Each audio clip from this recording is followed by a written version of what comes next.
Pengurus Provinsi Nasional Paralimpik Komite Indonesia Sumatera Selatan mengukuhkan 35 atlet difabel yang akan mengikuti pemusatan latihan daerah sebagai persiapan menuju Pekan Paralimpik Pelajar Nasional 2025 di Solo Juli mendatang.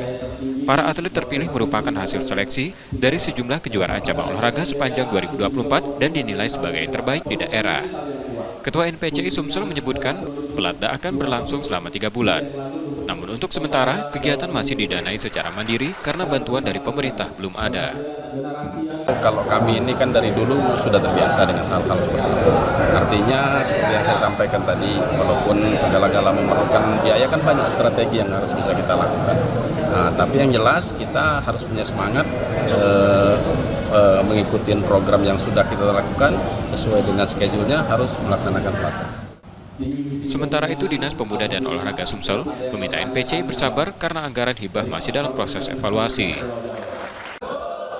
Tiap tahun kita memberikan dana hibah pada NPCI Sumatera Selatan, dan tahun ini pun ada dana hibah untuk NPCI Sumatera Selatan dari pemerintah Provinsi Sumatera Selatan, dan itu masih berproses karena kita ada evaluasi anggaran, dan mudah-mudahan dalam waktu tidak terlalu lama itu sudah bisa kita laksanakan penyerahan dana hibah pada NPCI Sumatera Selatan. Pada Pepar Penas nanti, atlet NPCI Sumsel akan berlaga di 5 cabang olahraga, para renang, para catur, para bulu tangkis, para tenis meja, dan para atletik. Nur Muhammad, Kompas TV, Palembang, Sumatera Selatan.